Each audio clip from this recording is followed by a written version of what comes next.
Billie Jean King as we honored Patsy Mink. This in the next couple of months, will observe the 50th anniversary of Title IX. And Title IX, you know what that meant for women in education as well as sports activities. That word was very important in the law. Patsy Mink made it happen. Pretty soon we'll have a a picture of Patsy Mink and more obvious display in the Capitol. She was the first woman of color to serve in the Congress of the United States. But today we had the Sidwell Friends basketball team, which are the all-out champions, their coach.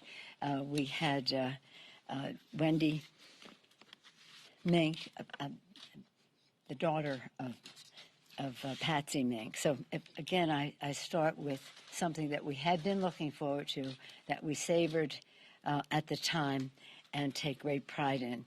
In fact, when I spoke to President Zelensky, I said, Billie Jean King sends you her regards and wants to know how she can help in an event. So here we are with very serious legislation on the floor today, and the legislative process, sausage making that it is, it's working its way. We'll be back on the floor shortly. We'll have a bipartisan omnibus bill, a funding bill that includes $13.6 billion in funding for Ukraine, humanitarian, economic, and military defense spending. A separate funding package to continue the battle about coronavirus that we are taking out of the omnibus, and of course, that I mentioned, the omnibus bill. And then we have a bill, a sanctions bill, banning the import of Russian oil and energy products, not just oil, into the U.S., and taking other steps to isolate Russia in the world, including a review of their participation in the WTO, the World Trade Organization. The omnibus bill, which I want to commend Rosa DeLauro. She was absolutely masterful in the role that she played representing the House and Democrats in all of this. It has defending democracy in Ukraine, as I mentioned, $13.6 billion, making a difference in American families, including lowering the cost for education with bigger Pell Grants and establishing the president's ARPA-H initiative to defeat cancer. I'm very proud of that. You know DARPA, which was the defense piece of that. Then when we had the majority before, we created something called ARPA-E. It was an energy initiative. This is a health initiative. Then unlocking billions more for federal dollars. In the bipartisan bill, the bipartisan infrastructure bill, there was money allocated, but it could not be spent until we unlocked it in this appropriations bill. And then the bipartisan legislation, this is especially, I'm glad about this, especially at Women's History Month, that we will have reauthorizes the Violence Against Women Act and establishes new cyber, in addition, other bills establishing new cyber protections against Russia. Those are two different bills. But the Violence Against Women Act has not been in effect for a while, so we're very pleased that we had a bipartisan agreement. We had to make some compromises, but that's, again, what legislation is about. On the COVID relief bill, unfortunately, you had to have 60 votes in the Senate, and we couldn't get 60 votes without taking money out of the state allocations that were in the rescue package. And that Republican obstruction required that we pass, now taking it off this bill, to separate legislation containing funding to continue the fight against COVID. The administration's request is essential for continuing the fight against the epidemic. It's really important because it's about our global responsibilities, yes, but in addition to that, it's about therapies that are early interventions into COVID, with that stopping transmissions. Transmissions, as I've said to you before, as you well know, are the place where new variants are created. Again, sadly, the Republicans insisted that every penny for the COVID be offset.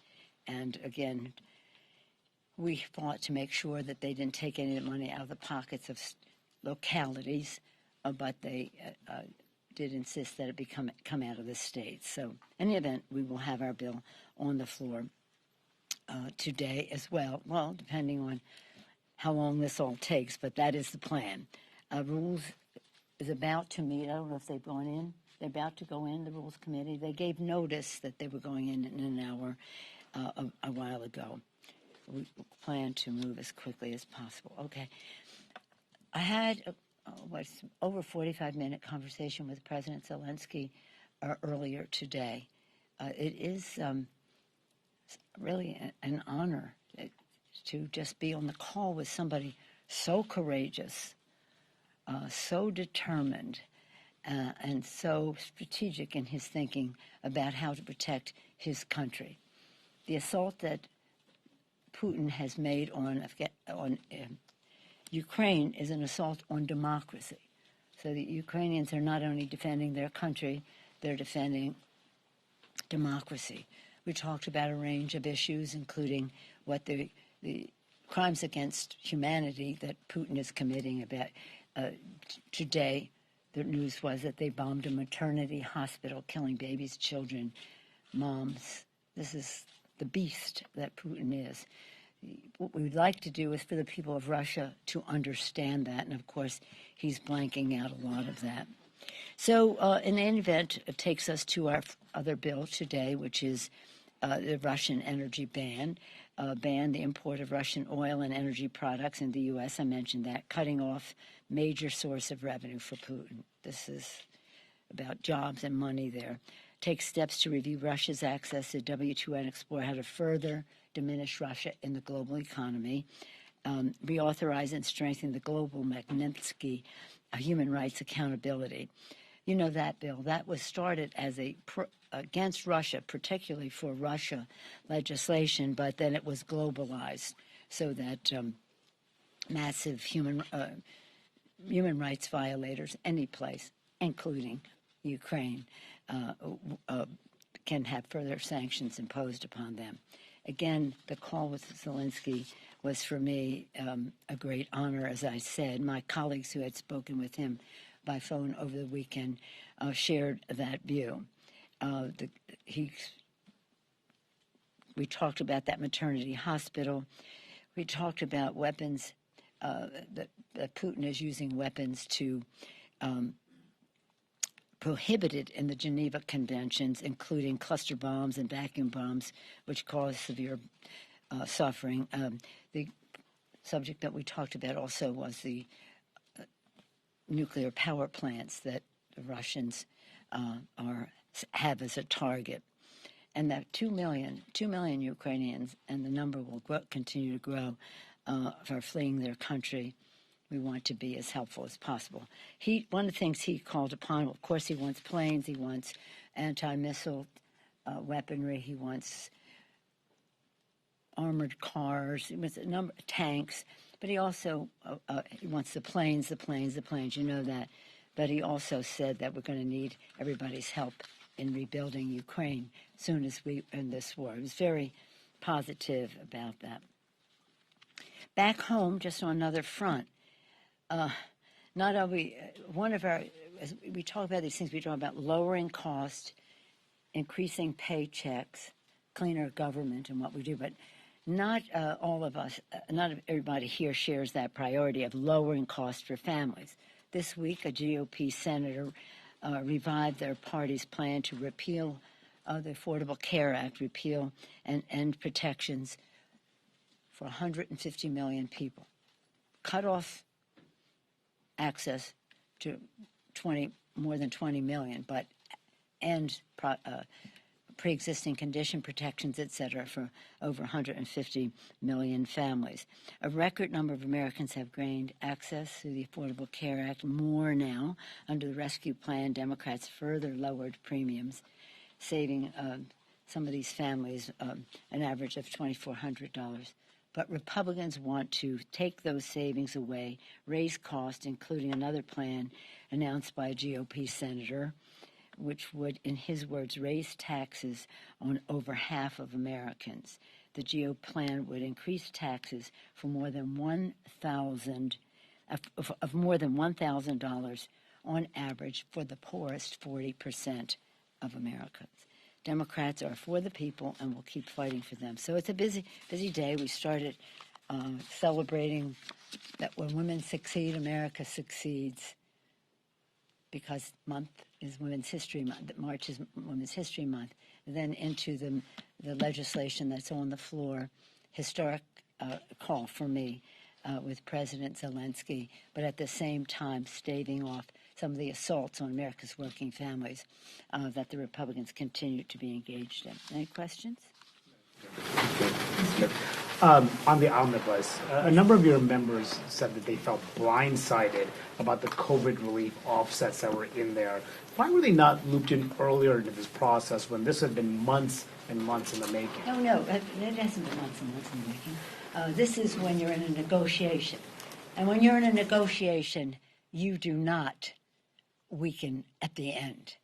We had to be very strong to insist upon having the COVID funding. This COVID funding, as I said before, is about early intervention so that we stop transmissions and therefore new variants. It's about honoring our responsibility we have to the rest of the world. It's been very obvious for a long time now that the Republicans in the Senate did not want to do COVID funding. And then if we did it, that it would have to be paid for by state and local government. We cut the amount in half. We cut in half what the would have to be covered by state and local, and just had part of it offset one way, some by state, but not local. States have more asset opportunity to help cover this than local. Local governments have not had the benefit of unemployment going down and so many other things that have given states a little more flexibility in all this. And that's what the Republican senators insisted upon, and that's what it was. Any other questions? Why do you think the members would agree to On the Russian energy bill, is the White House supportive of the ways in which it goes further than the actions that they've taken? Well, I don't think we have a strong bipartisan support for the legislation. We want to even do more. We want to do third nation, well, now called, what is it called, normal trade relations and stuff. And so it is, no, I think we're all pretty good. We're all pretty good. It is, again, there's people see things. We want planes for Ukraine. In other words, it's all about time. It's all about time. And we've been talking about doing the Russian ban for a while, and we're so pleased that the president has done that. Their bills are not that incompatible. But you're here at a legislature. This is a democratic process where people have weighed the equities, expressed their views, and the timing is what the timing is. And the timing on this is March 11th. And so we had to move when we had an agreement. What's the plan on COVID relief now that it's out of the bill? Are you going to try to put it to reconciliation? We have a bill that's going to be on the floor, hopefully today, just depends. We have a bill that I mentioned that will be on the floor today, and it will really contain what the administration says that we need. It's a separate funding package to continue the battle against coronavirus, largely focusing on the new therapies that are there. Now when we start this conversation about vaccines, it was very sub-zero temperatures with a shelf life that was very short. Now we have pills that have a long shelf life and an early intervention that can intervene and stop the people having to go to the hospital, get sick further, and most importantly, keep them from transmitting, which is the path to a new variant. So we'll have that. We're working on it in the Rules Committee. As soon as they go in there, momentarily they will be going in, and that will be under the rule to be brought to the floor. We hope that in the course of the debate that it will be today. Just to follow up on the omnibus, you're blaming Republicans for the delay in the situation with the COVID relief, but you didn't have votes within your own party. Do you regret pushing this text out in the middle of the night and now we're here? No. That's the way it is.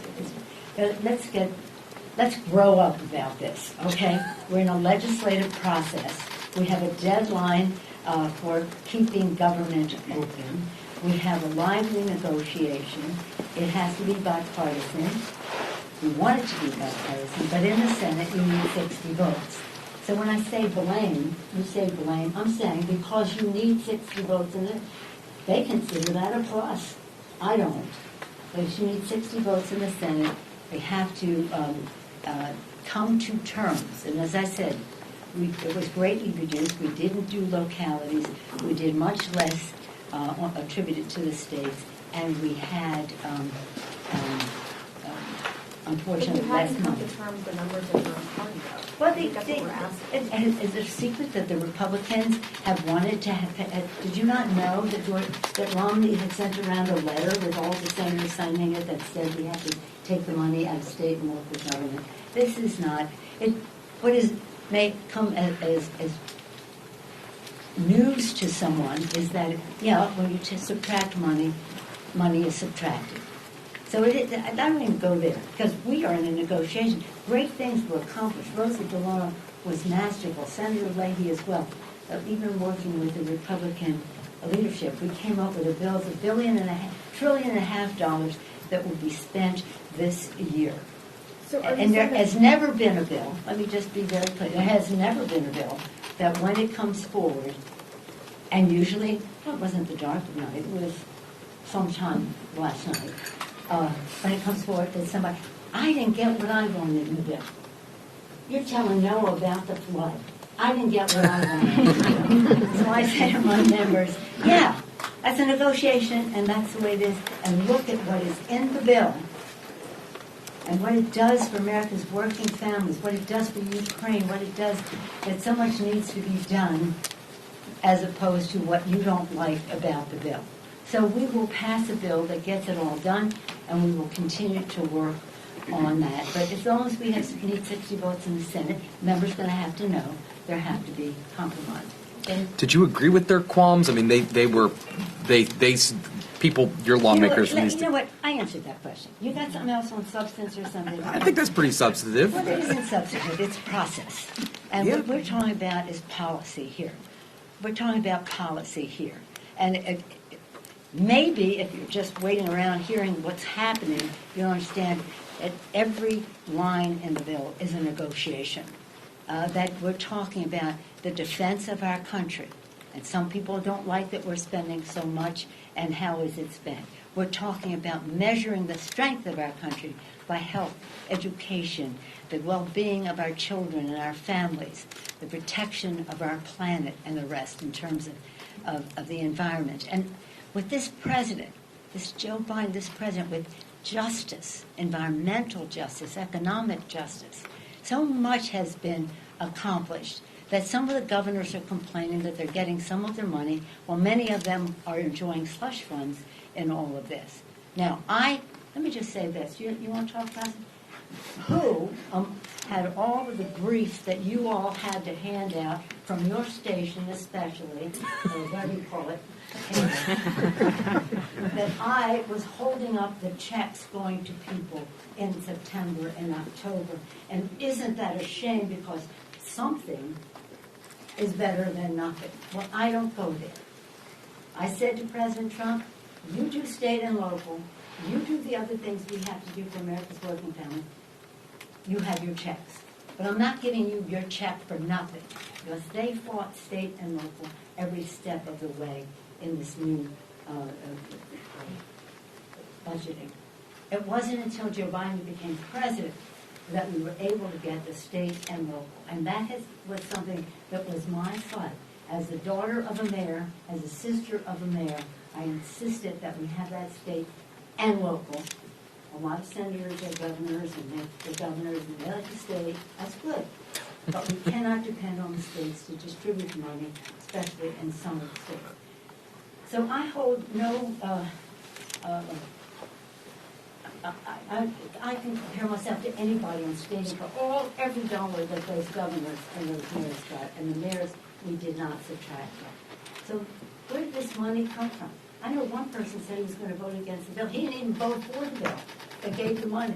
So, you want to talk this stuff, okay, we can talk this stuff. We got a war going on in Ukraine. We have important legislation to bring to the floor for humanitarian, oh, and by the way, just tell you, the President Zelensky, one of the things that he has to be relatively new in the discussions was that, of course, he wanted planes and anti-aircraft missiles and tanks and all of that. He wanted the sanctions to be very tough.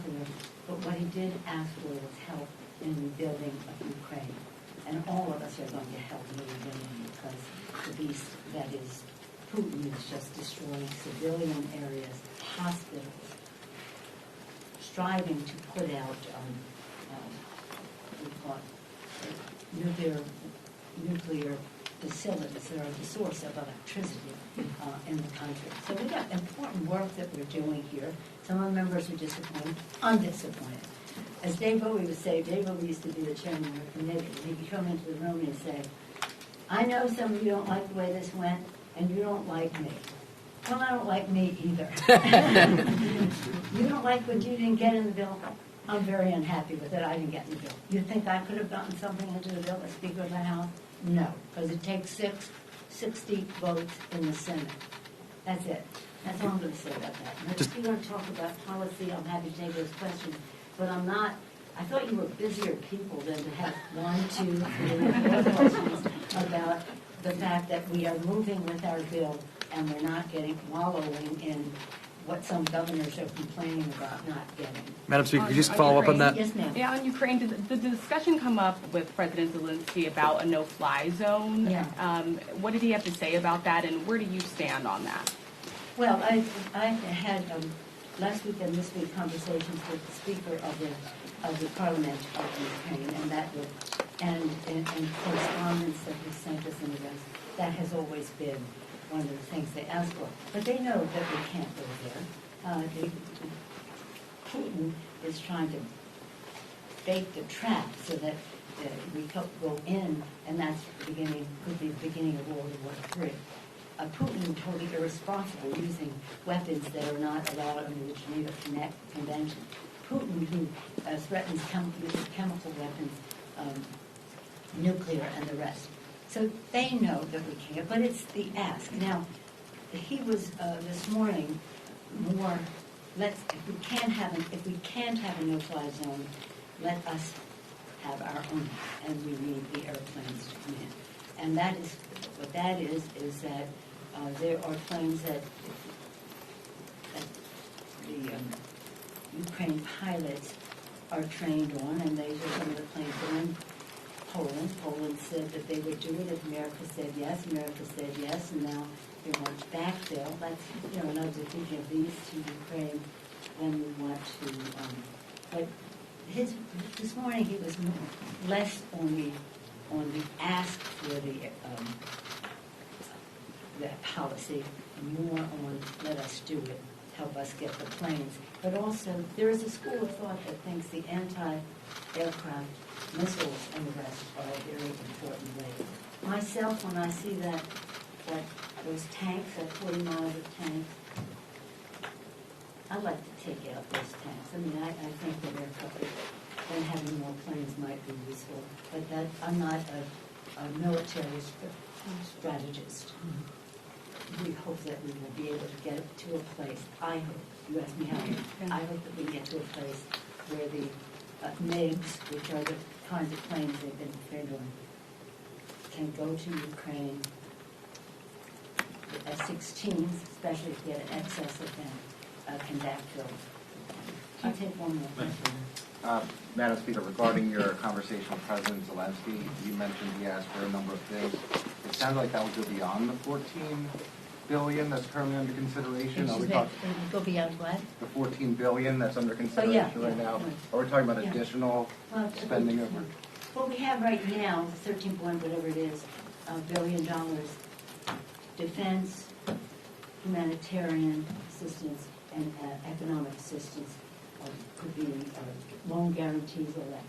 The 2 million now refugees, we're going to have to see what all of us have to do, working together, the NATO and other countries. It's beyond NATO wanting to be helpful. So we'll just see what it is, and of course in the rebuilding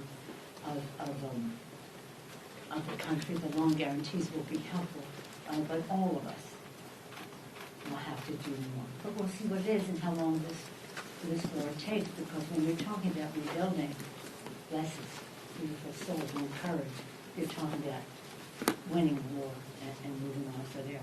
I'm just going to close and tell you this because you reminded me of it. When I was in school, I attended the inauguration of John F. Kennedy. Were any of you alive then? You were alive, but you weren't there.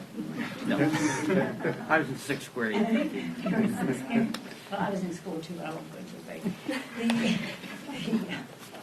And in the speech, all of you know, even in sixth grade, you probably learned that he said, "To the citizens of America, ask not what America can do for you, but what our country can do for you, but what you can do for our country." Remember that? You know that? The very next line, being majoring in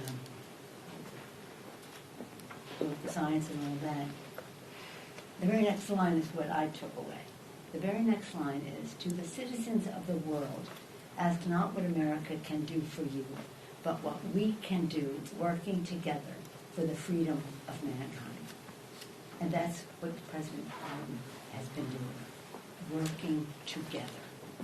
Working together. And some of the initiatives that go forward, others take the lead, some, but we are all on the same page. And when we were in Munich for the Munich security conference just a couple weeks ago, we had several, people were so complimentary. We met with heads of state, heads of this, heads of that, so complimentary of our president and how collaboration, working together, not condescension or any collaboration.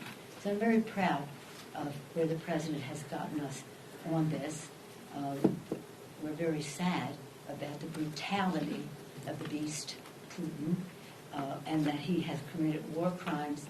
And I'll just go this one last thing because it's your business. What he's doing with messaging, I think I told this before, the president of Moldova said they're communicating a message, a bad message about Ukraine into Moldova. The president of Kosovo saying the Serbians and the Orthodox, with the Russian propaganda. Other countries have told us that the Russians have been very active in trying to paint Ukraine as the villain in all of this. Can you imagine that? Can you imagine that? So again, we are at a very difficult time because democracy is under assault by a person who has no values. We have to use everything at our disposal, whether it's economic sanctions to cripple their economy, whether it is cutting them off in other ways, and the economy, whether it's supplying Ukraine with what they need. So forgive me for my impatience when we have all of this at hand, and you have 4 questions about shouldn't somebody have told somebody about something sooner because they didn't know about it. Okay? Thank you all very much. I have the greatest respect for each and every one of my members. They're representatives. They represent their districts. That's their job title. That's their job description. But right here, we're in a battle. And what has come out of this legislation, this omnibus for America's working families is something quite remarkable. And it will be bipartisan. And that means it needs 60 votes in the Senate. Happy Women's History Month to all of you. Sorry you didn't see Billie Jean. It wasn't live streamed. It was quite remarkable. And Bobby Scott, who was on the program, because he's one of our champions of Title IX, he turned to me when the program was starting. He said, "I know we have Billie Jean King here because she was the top tennis player in the world, but she could be here as just being one of the top people in the world. She's so great. She cares so much." Thank you all.